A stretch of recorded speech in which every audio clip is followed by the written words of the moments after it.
Il y a ce paradoxe qui peut surprendre Yves Gaudin, c'est qu'à la fois on annonce 700 000 morts sur la planète du sida l'an dernier, et en même temps le terme qu'on emploie pour qualifier aujourd'hui cette maladie, c'est de dire que c'est une maladie chronique. Est-ce que vous comprenez que qu'on ait du mal à comprendre ? Oui, mais en même temps, c'est surtout, on fait référence à ce qui se passait au début. Je rappelle que à peu près jusqu'au tout début des années 90, sida déclaré, les sida déclarés se traduisaient par un décès pas systématique, mais dans une proportion très élevée des patients.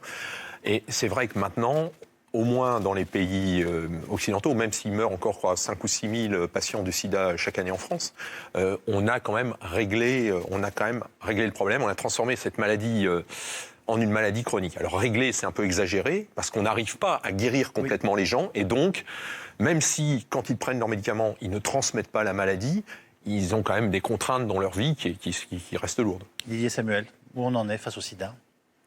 Comme l'a dit le docteur Yves Gaudin, c'est une maladie chronique parce qu'en effet, on a des traitements maintenant antirétroviraux qui bloquent la charge virale et donc qui inhibent la réplication du virus. Donc en effet, on ne détecte plus le virus dans le sang. Oui. Par contre, on reste porteur du virus toute sa vie et on n'a pas trouvé actuellement les médicaments qui permettent d'éliminer le virus et donc de guérir. Par contre, en effet, maintenant, on est arrivé à avoir des médicaments qui sont des trithérapies, même si c'est en un seul médicament, c'est quand même 3 ou 4 médicaments qui sont l'un avec l'autre et qui bloquent complètement la réplication du virus, qui permettent de vivre presque normalement. Alors c'est la question que j'allais vous poser, est-ce qu'on vit normalement avec le sida aujourd'hui ? Vous me dites presque normalement. Non, on ne vit pas normalement parce qu'on est porteur d'un virus qui est transmissible. Oui. Donc, dans la vie... qui peut tuer. Et qui peut tuer. Donc dans la vie courante, c'est pas évident.